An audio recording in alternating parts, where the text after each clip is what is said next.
सर्वांना क्रांतिकारी जय भीम, जय संविधान. तर सर्वात आधी या व्हिडिओज बघा.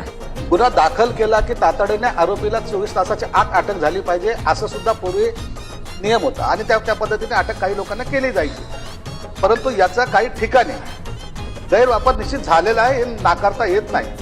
म्हणून आता शासनाने त्या कायद्यामध्ये जो काही बदल केलेला आहे त्या बदलामध्ये काय सांगितलंय की तुम्हाला तुमचा एफआयआर नोंदवता येईल, परंतु अटक करण्यापूर्वी जो आयओ असेल तो आयओ तो त्याची खात्री करेल. आता अॅट्रॉसिटी कायद्याचा गैरवापर होतो असं म्हणता, पण खरं सांगा या कायद्याची अंमलबजावणी किती ठिकाणी केली जाते? आजही दलित व मागासवर्गीय जनतेवरती अन्याय अत्याचार होतो, त्यांना मारहाण केली जाते, त्यांच्याविषयी अपमानास्पद भाषा वापरली जाते. काही ठिकाणी तर त्यांची तक्रार सुद्धा नोंदवली जात नाही आणि काही ठिकाणी तर पैसे घेऊन लाच घेऊन त्यांची केस दाबण्याचा प्रयत्न होतो. मागासवर्गीय कुटुंब व पीडित कुटुंब वर्षानुवर्षे न्यायासाठी लढतात. मग खरं सांगा खरी समस्या काय आहे? खोट्या तक्रारी या न्याय न मिळणे. अॅट्रॉसिटी कायदा कोणावरती सूड घेण्यासाठी नसून तर डॉक्टर बाबासाहेब